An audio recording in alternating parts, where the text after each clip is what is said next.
para que se celebrara el debate, independientemente de que hablemos de tipos penales, que si quieren después podemos hablar. Y esto tiene que ver mucho con una cosa que dijo una vez un líder de víctimas del ISCAN, Pedro Diego Mateo, que hablaba que podía haber reconciliación entre combatientes, pero la gente que estaba en medio no tiene por qué reconciliarse con nadie. Realmente lo que necesita es justicia, ¿no? Lo segundo, en cuanto al juicio, pues sí, el esfuerzo por sentar, independientemente que sea el primero, el único, o el segundo o el tercero, un jefe de Estado y su aparato efectivamente logístico en el banquillo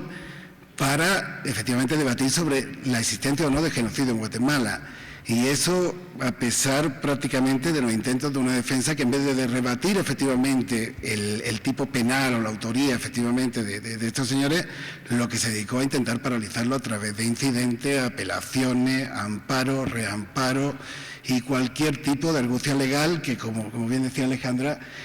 hacen de cualquier periodista que ha seguido el juicio un experto, yo diría un doctor efectivamente en derecho procesal penal, porque al día de hoy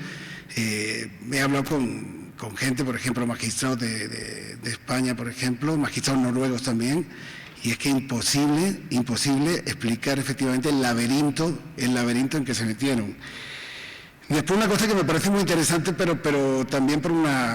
algo que herencia española, como es esa cultura urbanocéntrica guatemalteca. Yo creo que por primera vez, como decía Martín, es decir, hay una generación capitalina, joven, que no conoció el conflicto,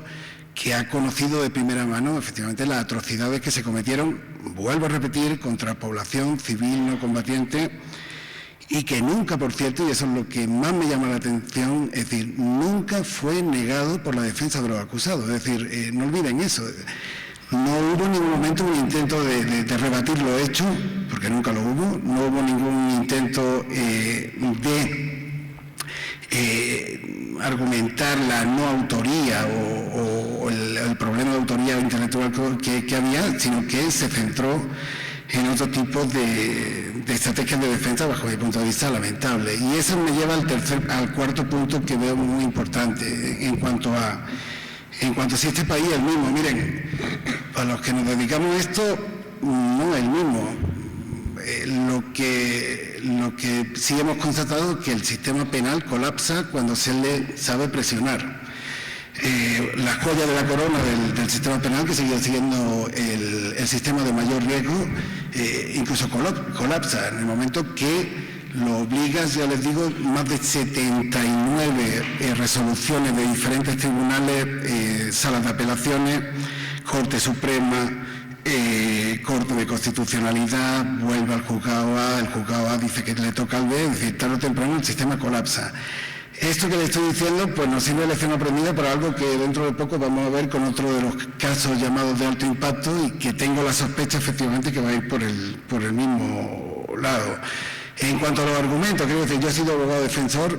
en este cálculo de 79 efectivamente resoluciones judiciales no están metidas aquellas que tienen que ver con la situación de la persona, la situación de privación de libertad, sino simple y llanamente, es decir, argumentos que harían, no sé, enrojecer a cualquier estudiante de Derecho de segunda etapa de cualquier país del mundo.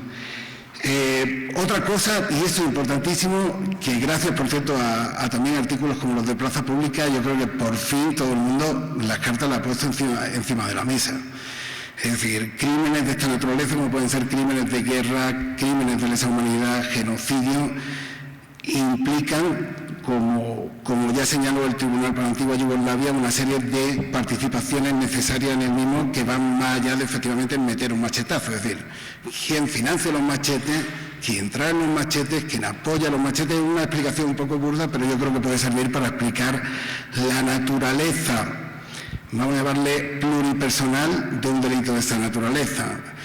Eso significa apoyo económico, eso significa supervisión, eso significa planificación, eso significa determinación de las zonas donde se va a atacar. Venía hoy, estaba leyendo un artículo interesantísimo de Gustavo Berganza en Contrapoder, sobre efectivamente una imagen de cómo se podía organizar una operación de esa naturaleza. Es decir, el señor de inteligencia pues decidía dónde estaba el foco efectivamente rebelde, no individualizado, es decir, sencillamente una zona, y si te tocaba vivir en ella, evidentemente podía ser víctima de este tipo de ataque. Y por último, si este país es el mismo, pues miren, para doña Juana que vive en Nevac, no, pues ya se vaya a levantar por la mañana, va a intentar ir al RENAP a que le den el certificado de nacimiento de su marido, porque el Ministerio Público se lo está pidiendo para poder hacer la exhumación. Igual la meten, la convocan a la plaza del pueblo para recibir fertilizantes, igual la meten en una camioneta y la traen a la capital, la paran a lo mejor en mitad del camino en San Lucas Tolimán y le ponen, perdón, en San Lucas, Zacatepeque, y le ponen efectivamente unos carteles alusivos a los fiscales, a los testigos falsos y a un concepto jurídico que no sé de dónde, que no sé la pobre que tiene que ver. Y así seguirá su vida, es decir, ahora con un proceso eleccionario que viene muy, muy conflictivo en Nevac, donde efectivamente todo se ha mezclado, es decir, temas de tierra, temas efectivamente políticos, candidatos que se han metido incluso ya en la discusión, efectivamente, si hubo genocidio o no genocidio, y yo creo que esa parte del país no ha cambiado. Es decir, la vida de una víctima pues sigue siendo igual de mísera, pues disculpen que diga la palabra así, de lo que era antes del juicio, probablemente mucho más arriesgada porque se sabe que prácticamente el 70% de las víctimas civiles del conflicto armado interno viven con sus victimarios al lado, ¿no? Y lo dejo ahí.